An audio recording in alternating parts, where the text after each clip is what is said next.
Beleza, então? Isso aí. Boa noite a todos. Muito bom estar aí de novo.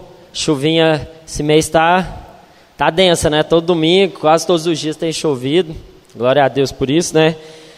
E muito bom estar aí novamente, né? E hoje a gente vai encerrar, né? A gente vai terminar o tema desse mês, né, que a gente falou muito, né, a respeito de sermos administradores, né, dos dons, administradores dos talentos, administradores do dinheiro, do recurso, administradores daquilo que Deus tem colocado na nossa mão, na nossa vida para a gente gerir, né, porque nós somos, como foi falado, mordomos daquilo que Deus tem colocado nas nossas vidas, e cada um tem recebido algo da parte de Deus, não para o seu próprio benefício, né, não para a sua própria vontade, mas para aquilo que é a vontade de Deus, para que alcance o outro, né? Então hoje, o último domingo de fevereiro, a gente vai falar, né, a respeito de administrar a vontade de Deus. E aí quando eu vi esse tema, eu falei, velho, o que eu vou falar? Administrar a vontade de Deus. E aí eu fui orar, fui buscar de Deus e fui preparar algo. E Deus foi me revelando algumas coisas que eu achei muito interessante. Porque quando a gente fala sobre fazer e viver a vontade de Deus, tudo é muito bonito, tudo é muito lindo, né? Até o momento em que as coisas estão caminhando conforme a nossa vontade, né? Até o momento em que tudo está bem, até o momento que todas as coisas estão nos seus devidos lugares, até o momento em que eu estou feliz, que eu tenho meu emprego, que minha família está bem ajustada. E aí falar sobre a vontade de Deus e viver sobre a vontade de Deus nessa perspectiva, quando todas as coisas elas estão alinhadas, conforme a minha ótica, conforme a minha vontade, é muito fácil, é muito cômodo da nossa parte, não é verdade? Mas a reflexão que eu queria trazer essa noite é para que a gente pudesse enxergar além, olhar além daquilo que os nossos olhos naturais conseguem ver, porque os planos de Deus são maiores que os nossos. E tudo aquilo que Deus faz tem um propósito. Tudo aquilo que Deus faz tem um desígnio específico para ser cumprido. E Ele usa nós para o cumprimento da sua vontade. Então, queria te convidar que você abrisse lá em Isaías, no capítulo 55. Abre lá. Isaías, capítulo 55, a partir do versículo 8.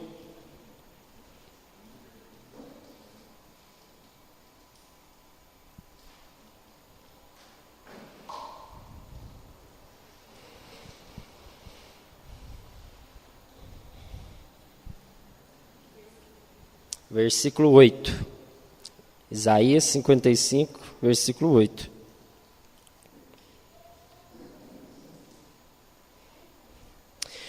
Meus pensamentos são muito diferentes dos seus, diz o Senhor, e meus caminhos vão muito além de seus caminhos.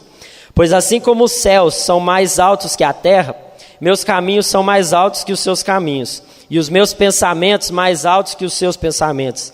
A chuva e a neve descem dos céus, e na terra permanecem até regá-la. Fazem brotar os cereais e produzem sementes para o agricultor, e pão para os famintos. O mesmo acontece à minha palavra. Eu a envio, e ela sempre produz frutos. Ela fará o que desejo e prosperará onde quer que eu a enviar. Vocês viverão com alegria e paz. Os montes e as colinas cantarão, e as árvores do campo baterão palmas. Onde antes haviam espinhos, crescerá o cipestre. Onde antes havia urtigas, brotará a murta. Isso resultará em glória para o nome do Senhor. Será um sinal permanente, que nunca será destruído. Amém. Essa passagem ela é muito massa, velho. Ela é sensacional, porque ela traz, né, a nossa memória, ela chama a nossa atenção para uma vontade maior. Ela fala, olha, os meus pensamentos são maiores que os seus pensamentos. Os meus planos são maiores que os seus planos. Os meus caminhos são maiores que os seus caminhos. E aí, a gente precisa ter essa consciência transformada, porque muitas vezes a gente acha que os nossos pensamentos são bons. Muitas vezes a gente acha que os nossos caminhos são bons. E aí vem Deus e fala, olha, você está enganado, velho. Se você acha que isso é bom, eu tenho algo excelente. Se você acha que isso que está acontecendo é ruim, é porque você não viu algo pior acontecendo ainda. Se você acha que sua vida é ruim, é porque você não foi lá com a Ari, lá em Araguari, ver a situação daquela família. Se você acha que você está vivendo algo sobrenatural com Deus, se você entregar um pouco mais, você vai viver algo extraordinário em Deus. E aí Deus eleva o nosso patamar. A graça, ela vem para elevar o nosso patamar de vida, de relacionamento com Deus. Antes ele falava que se você se deitasse com outra mulher que não fosse a sua, você cometeria adultério. Mas agora na graça ele fala, olha, se você olhar com a intenção impura no seu coração, você já adulterou com ela. Então ele eleva o padrão. Ele eleva aquilo que são os nossos pensamentos, são os nossos planos, aquilo que a gente acha que é bom, aquilo que a gente acha que é ruim.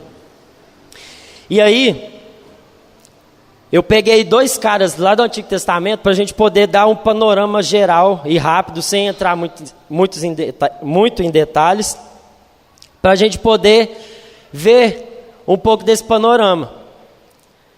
E um desses caras, eu creio que muitos já conhecem, é José do Egito. E a história dele está lá descrita a partir de Gênesis, no capítulo 37. Não vou abrir aqui porque são muitos capítulos, a gente iria ficar lendo até amanhã. Então depois vocês leem lá nas suas casas. Em Gênesis, no capítulo 37, vai falar a história de José do Egito. E muitos conhecem essa história. A gente sabe, né, que tinha um filho, e ele tinha 17 anos, um moleque novo, e ele tinha vários irmãos. E como ele era o mais novo, ele era o mais querido e o mais amado do seu pai. Aqueles que têm irmãos aqui, né, que são mais novos, vão entender um pouco disso. Porque os irmãos dele tinham ciúmes, porque o pai dele tratava ele com mais graça.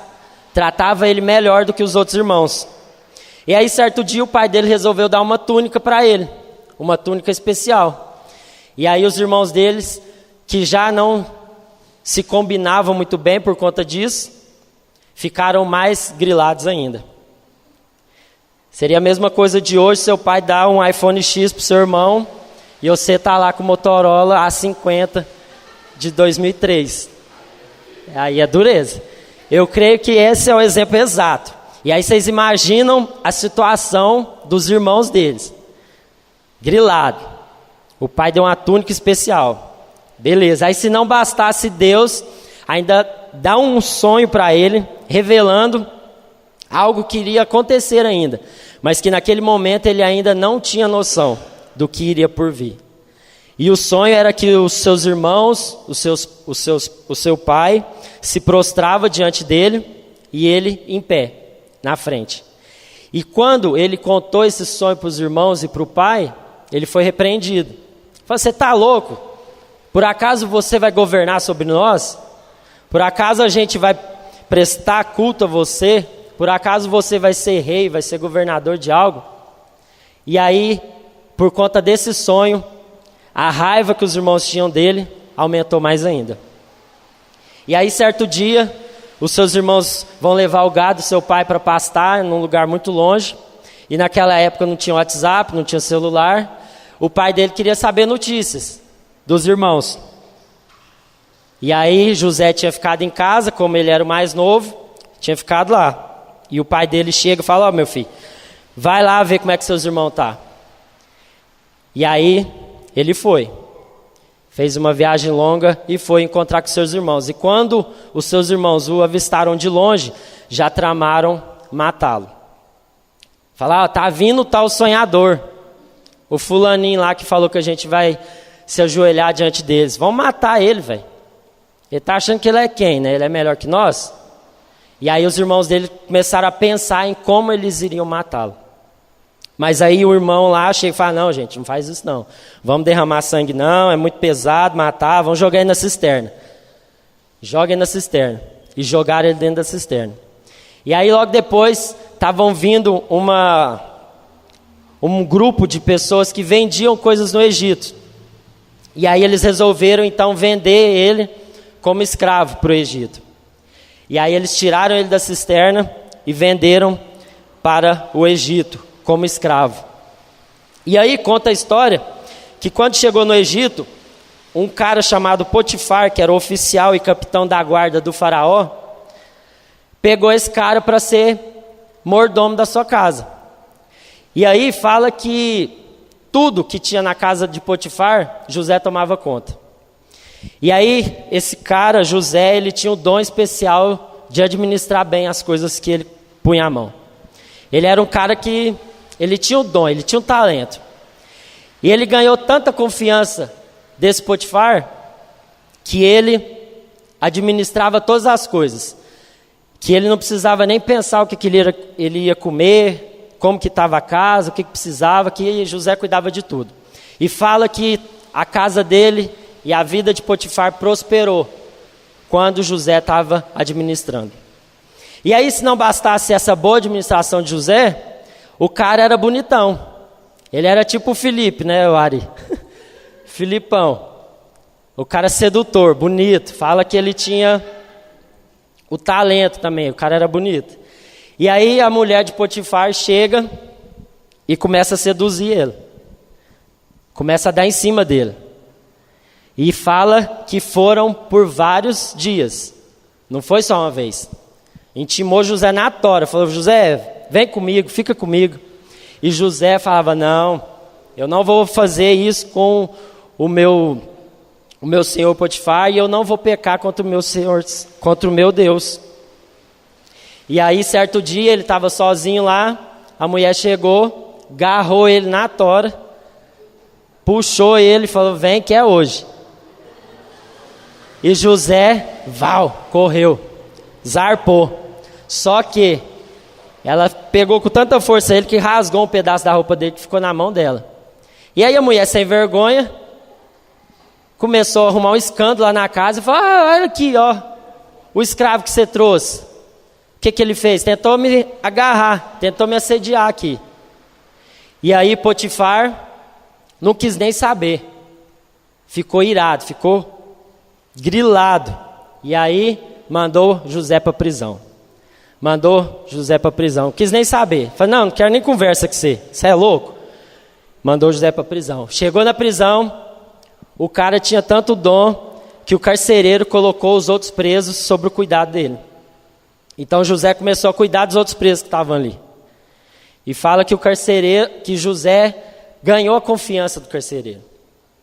E aí alguns presos tiveram alguns sonhos e José começou a interpretar. E aquilo foi acontecendo conforme José tinha predito. E a fama de José como interpretador de sonhos também correu ali aquela região. Até que certo dia, o próprio faraó tem um sonho. E aí alguém lembrou de José e falou, não, tem um cara que adivinhou uns sonhos aí, eu acho que ele vai conseguir te ajudar. E fala a história que José ficou preso 2 anos. Ficou preso 2 anos injustamente. E aí chegou o dia lá em que ele iria revelar o sonho do faraó e tudo. Chamou ele, revelou o sonho. E aí eles tiram ele da prisão. E o faraó chama ele para ser governador do Egito. Dá o poder para José. Fala, olha, aqui em todo o Egito agora você não vai ser maior só do que eu.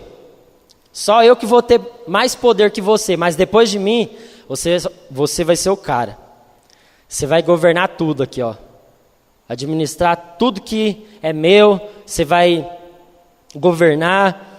Então, a segunda linhagem aqui de poder é você. E aí conta a história que ele também governou com muita sabedoria. E o sonho que ele tinha revelado para o faraó também se concretizou da forma com que ele tinha falado. E aí, depois, esse sonho falava que que o Egito ia ter 7 anos de sequidão, 7 anos em que a terra não iria produzir nada, que ia ser fome, e que depois 7 anos ia ser de prosperidade. Quer dizer, o contrário, iriam ser 7 anos de prosperidade e depois 7 anos de seca. E aí José administrou muito bem isso, que ele conseguiu fazer com que todo o Egito e toda aquela região fosse suprida, com tudo aquilo que ele tinha organizado. E aí depois conta a história que os irmãos de José foram lá para comprar comida e tem o encontro com José e revela quem ele era. E aí eu não vou entrar nesses detalhes. Enfim. E o outro cara é Jonas. Muitos também conhecem a história de Jonas. Tem o livro dele lá quase no meio da Bíblia, um pouco no final do Antigo Testamento. E Jonas foi um cara também que foi chamado por Deus para fazer algo. Mas o caso de Jonas foi bem específico. Foi bem direto. Deus vira e fala para ele, levanta e vai lá para Nínive, uma cidade, e prega para eles, porque eu vou destruir aquilo tudo lá, porque o negócio lá está feio. E aí Jonas se levanta e ao invés dele ir para Nínive, ele vai para Tarsis, uma outra cidade a 3.000 quilômetros de distância, ao contrário de Nínive. Ele pega um barco, cai no sono profundo, tentando fugir de Deus. E aí Deus envia uma tempestade tão grande que o barco já estava para afundar. E os caras começam a perguntar o que estava acontecendo, por que aquilo estava rolando. E aí manda acordar Jonas. E aí Jonas sabe por quê. Fala, não, é por causa de mim que isso está rolando. Porque eu estou fugindo da onde Deus tinha mandado para eu ir. E aí eles jogam Jonas no mar. E aí vem um grande peixe e engole ele. E aí ele fica 3 dias e 3 noites dentro da barriga do peixe. E aí depois ele vomita Jonas na praia. E aí Deus fala de novo com Jonas. Jonas, vai até Nínive e pregue e fale que eu vou destruir aquela cidade. E aí Jonas agora então vai e chega até Nínive. E aí chegando lá em Nínive, ele faz a pior pregação de todos os tempos, né? Ele chega lá e fala, cambada, Deus vai vir e vai destruir isso aqui tudo em 40 dias. E vaza. E fala que Nínive era uma cidade gigante, de 120.000 habitantes, que precisava de 3 dias para poder atravessar ela de uma ponta a outra. Era grande, não era uma cidade pequena. E ele chega lá e fala isso, de qualquer jeito. E aí conta a história que os habitantes de Nínive, quando ouviram isso, creram em Deus. Se arrependeram, vestiram panos de saco, o rei e os nobres enviaram um decreto para a cidade para que todos adorassem ao Deus de Jonas. E aí Deus vai e perdoa o pecado deles e não mais destrói aquela cidade. E aí, se não bastasse, Jonas fica grilado com Deus. Fala, pô Deus, mas você não ia destruir? Você não falou que ia tacar fogo nisso aqui? E agora você vem e fala que não vai destruir mais? E aí Jonas fica grilado com Deus. E aí Deus vem, fala com Jonas, mas no final da narrativa aqui do livro de Jonas, termina com Jonas aborrecido e grilado, irado. E fim da história. E aí, o que isso tudo tem a ver com aquilo que eu queria passar para a gente aqui hoje? 2 histórias diferentes, porém similares. Os 2 foram chamados por Deus para o cumprimento de um propósito. Os 2 foram comissionados por Deus para fazerem algo. O mesmo chamado, mas os 2 tiveram destinos e caminhos diferentes. José optou por obedecer. José optou por se submeter àquilo que ele nem entendia. Vocês pensam que ele ficou alegre, ficou contente em ser vendido pelos irmãos? Você pensa que ele ficou feliz da vida quando ele foi preso, ainda ficou 2 anos preso? Quando ele foi ainda acusado de ter dado em cima da mulher do cara lá? Mas qual foi a atitude de José? José foi fiel à vontade de Deus, independentemente das circunstâncias que o levaram até ali. Ele continuou firme naquilo que era o dom, naquilo que era o chamado dele, como administrador. Agora pensa, na nossa vida, será que a gente tem agido dessa forma? Será que quando as situações, quando as circunstâncias vêm contra a nossa vontade, contra o nosso desejo, contra aquilo que a gente achava que ia ser bom, será que a gente continua sendo fiel à vontade de Deus? Será que a gente continua sendo fiel e íntegro naquilo que Deus tem colocado na nossa vida? Porque ser fiel, irmão, na hora que as portas se abrem, na hora que está tudo bem, na hora que está tudo certo, é fácil. Mas quando as coisas acontecem contrário àquilo que a gente está esperando, é aí onde Deus quer ver onde está o nosso coração. É por isso que muitas vezes Deus permite com que uns percam o emprego, outros ficam doentes. Porque o cara doente, ele vai em todos os cultos, ele ajoelha, ele ora, ele lê a Bíblia, ele vai no pequeno grupo. O cara desempregado, ele tem tempo para ter comunhão com os irmãos. Mas quando está tudo bem, some. Aí não tem tempo para mais nada. Aí eu não posso, eu tenho que fazer isso, tenho que fazer aquilo. E aí Deus vê onde está o nosso coração. Então por isso que Ele permite que certas coisas aconteçam, para que a gente mude a nossa forma de pensar, para que a gente mude as motivações do nosso coração. E Jonas, ele foi levado por um caminho que ele achava que ele iria atingir algo, pela sua própria vontade, porque ele saiu correndo, desesperadamente. Ele foi num caminho contrário àquilo que Deus tinha falado para ele fazer. Ele foi para o outro lado. Se Deus mandou ele para a esquerda, ele estava indo para a direita. E Jonas achou que iria correr, que iria se esconder daquilo que Deus tinha chamado ele para fazer. Mas ele se deu mal. Ele se deu mal, porque a vontade de Deus, ela foi cumprida. Independentemente se Jonas queria ou não, independentemente se Jonas estava afim ou não, Deus cumpriu sua vontade através da vida dele. E aí, aquilo que a gente leu lá em Isaías 55, ele fala no versículo 11, o mesmo acontece à minha palavra, eu a envio e ela sempre produz frutos. Ela fará o que deseja e prosperará onde quer que eu a enviar.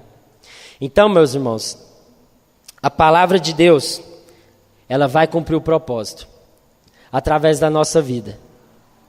Mas a gente vai decidir se a gente vai viver segundo a vontade de Deus, cumprindo o nosso chamado de proclamar as boas novas através daquilo que são os dons, os talentos que Deus tem colocado na nossa vida, de bom agrado ou não.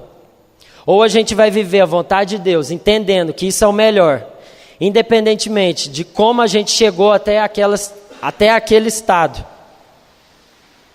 Ou a gente vai cumprir essa vontade, e a gente vai sofrer muito, e vai tentar brigar com Deus, espernear com Deus, como Jonas fez, e vai viver uma vida totalmente infeliz.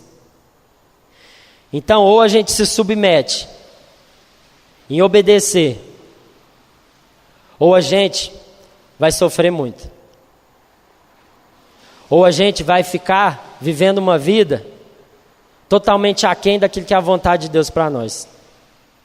Porque fala que Jonas, depois ele ficou muito aborrecido e irado. E muitas vezes a gente está desse jeito. A gente está aborrecido por causa do trabalho que a gente está. A gente está grilado por causa da família que Deus nos deu. A gente está chateado por causa do chefe que a gente tem. A gente está chateado por conta de nós estarmos sendo menos bem tratados que o nosso irmão. E aí a gente vive uma vida totalmente miserável. A gente vive uma vida totalmente aborrecida. Só reclamamos, só conseguimos ver o lado negativo das coisas. Pensa se se José ficasse vendo os lados negativos daquilo que estava acontecendo com a vida dele. Eu fui vendido como escravo. Aí ele ia fazer o que muitas vezes a gente faz, né? Vou chegar lá no Egito também, não vou fazer nada, né? Essa é a nossa reação. Meu patrão mandou fazer isso aqui, eu não vou fazer não, velho. Não gosto, não quero. E aí a gente começa a fazer corpo mole, a gente começa a enrolar. E aí pensa, José foi preso injustamente. Ele poderia chegar lá na prisão e às vezes meter o louco também, virar o louco lá da cadeia, mas o cara ele foi fiel àquilo que era o chamado de Deus. Ele manteve-se íntegro, independente das situações externas que estavam acontecendo com ele. E nós muitas vezes, nós não mantemos a nossa integridade.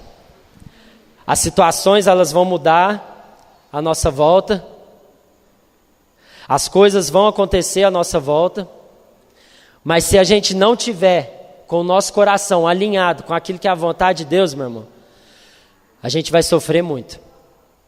E aí você vai perder a oportunidade de tentar entender a mente de Deus.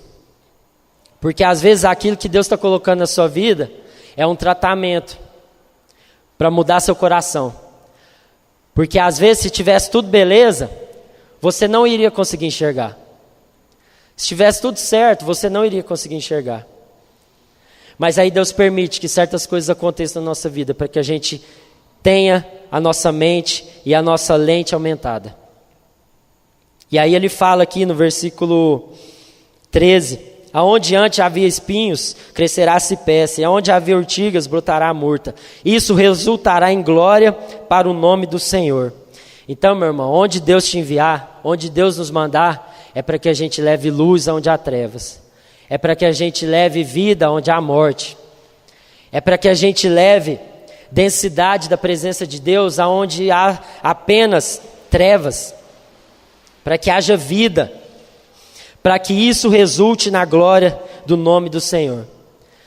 Lá fala que José, que o carcereiro, que o faraó, eles glorificavam a Deus por conta daquilo que era a administração de José. Eles viam Deus na vida de José. E será que as pessoas têm visto Deus na nossa vida? Você às vezes no seu emprego que você não gosta, você às vezes fazendo a faculdade que você não queria. Será que você tem sido íntegro e fiel ao chamado de revelar a glória de Deus nesse lugar onde Deus te colocou? Ou será que você tem sido aquele que chega grilado, aborrecido, como Jonas estava, senta lá no último lugar lá da sala e fica lá emburrado? Qual tem sido a nossa postura? E viver essa vontade, ser compromissado com a vontade de Deus, meus irmãos, vai exigir 3 coisas, que é a obediência incondicional, que é a submissão incondicional da vontade de Deus. Então pare de trocar um pouco os porquês e comece a perguntar: para quê? Para que Deus me colocou aqui? Para que eu estou fazendo tal coisa? Porque independente de onde você estiver, do que você estiver fazendo, meu irmão, tudo que você tem que fazer é para a glória de Deus. Tudo que você tem que fazer é para revelar a luz nesse mundo. Tudo que você tem que fazer é ser um bom funcionário, é um bom aluno, é um bom filho, é um bom marido, uma boa esposa. Quer glorificar a Deus? Chega no horário no seu trabalho. Quer glorificar a Deus? Seja o melhor funcionário que a sua empresa possa ter. Porque quando eles olharem para a sua vida, eles vão ver a glória de Deus. Eles vão ver a glória de Deus. Mas isso vai exigir obediência. Obedecer o chamado de Deus para ser sal da terra e luz do mundo. A luz, ela só ilumina onde há trevas, meu irmão. Então, aonde Deus que vai querer te levar é onde só tem escuridão. É onde vai ter aquele amigo chato da faculdade.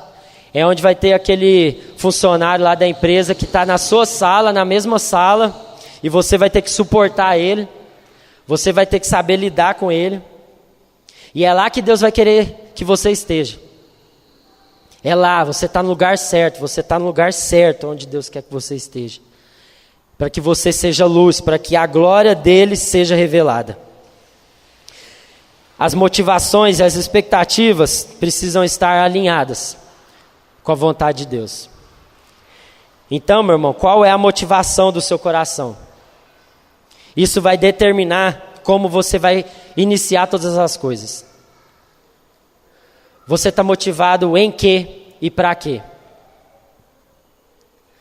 Para que você está fazendo faculdade? Para que você quer constituir família? Para que você está trabalhando? O que te motiva? O que te faz levantar de manhã e sair para estudar, para trabalhar ou para fazer qualquer outra coisa? Você trabalha apenas para o seu salário no final do mês? Você está estudando apenas para pegar o diploma lá no final do curso? Para ganhar mais dinheiro? Para quê? Para que você está fazendo todas essas coisas? Qual é a motivação? O que está te motivando? Porque isso vai determinar aonde você vai chegar em Deus. Porque se as suas motivações estiverem nas coisas desse mundo, você vai ser a pessoa mais infeliz. Porque você vai achar que com o diploma da faculdade, você vai estar o cara mais bem conceituado de tudo, você vai conseguir o melhor emprego, você vai ganhar 5 vezes mais, e aí você vai chegar lá no final e vai ver que o mercado de trabalho está exigindo 300 mil coisas a mais, que você ainda não tem. E aí? Como é que vai ficar? E as suas expectativas? O que você tem esperado? Será que elas estão em Deus, fundamentadas na palavra de Deus? Ou não? Se você tem colocado expectativas nas coisas desse mundo, naquilo que a sociedade diz, naquilo que o seu chefe diz, naquilo que os seus amigos dizem, você vai se frustrar todas as vezes. Então, quais são as suas expectativas? Isso vai determinar o seu final. A sua motivação determina de onde você vai partir e a sua expectativa vai determinar aonde você vai terminar. Se você está colocando expectativa demais nas pessoas, vai ser questão de tempo, você vai se frustrar. Se você coloca expectativa naquilo que o outro pode te dar, naquilo que o outro pode te oferecer em troca, vai ser questão de tempo e você vai se frustrar. Porque nós somos falhos. Então, às vezes, é por isso que você está desmotivado. Por isso que você não tem esperança mais em muitas coisas. Porque está tudo errado. E por último, você vai precisar de perseverança. Porque sem perseverança você não vai conseguir viver e experimentar a vontade de Deus, que é boa, perfeita e agradável. Porque Deus trabalha nos processos. Às vezes você está esperando o resultado final. Às vezes você está esperando fazer 18 anos para se libertar do jugo dos seus pais e falar, agora eu sou livre. E aí você vai descobrir que você perdeu a melhor fase da sua vida. Enquanto você estava ansioso por algo que ainda ia vir, esperando coisas que as pessoas falaram para você e que não Deus falou para você, e você vai chegar lá no final e vai se frustrar. Deus trabalha nos processos. Tiago, capítulo 1, versículo 2 até o 8, fala assim, meus irmãos, considerem motivo de grande alegria o fato de passarem por diversas provações, pois elas sabem que a prova da sua fé produz perseverança. E a perseverança deve ter ação completa, a fim de que vocês sejam maduros e íntegros, sem lhes faltar coisa alguma. Se algum de vocês tem falta de sabedoria, peça a Deus, que a todos dá livremente de boa vontade, e lhe será concedida. Peça, porém, com fé sem duvidar, pois aquele que duvida é semelhante à onda do mar, levada e agitada pelo vento. Não pense tal homem que receberá coisa alguma do Senhor. É alguém que tem a mente dividida e é instável em tudo o que faz. Irmão, outro ponto. Sem perseverança, você não vai conseguir viver a vontade de Deus para a sua vida. Porque quando a gente vê o final da história de José, que fala lá que ele viveu mais de 100 anos, e que ele conseguiu salvar todo o povo do Egito, que ele conseguiu salvar sua família, A gente acha isso muito bonito, mas a gente se esquece de que quando Deus deu aquele sonho para ele, ele tinha só 17 anos. E quando ele começou a governar no Egito, ele tinha 30 anos. Então se passaram 13 anos, até que a promessa, até que tudo se cumprisse na vida dele. Deus trabalha no processo. É no caminho que Deus revela a sua vontade. Mas existe um detalhe. A nossa inconstância, ela retarda esse processo. Porque aquele que tem a mente dividida e não sabe o que quer, ele não recebe coisa nenhuma de Deus. Que é o que a gente leu aqui em Tiago. Porque ele é levado de um vento para o outro. Ele é levado por qualquer ideia. E aí um dia ele quer uma coisa, um dia quer outra, um dia ele pensa assim, outro dia ele pensa assado. E aí essa inconstância é que retarda tudo aquilo que Deus tem reservado para nós. Então, meu irmão, quer uma dica? Seja estável. Independentemente das circunstâncias. Seja estável. Porque Deus, ele é fiel para cumprir a sua palavra. Deus, ele é Deus e a sua palavra, ela não volta vazia. Somente creia. Somente creia. Para que o seu coração seja alinhado com o coração de Deus. Para que a sua mente seja alinhada com a mente de Deus.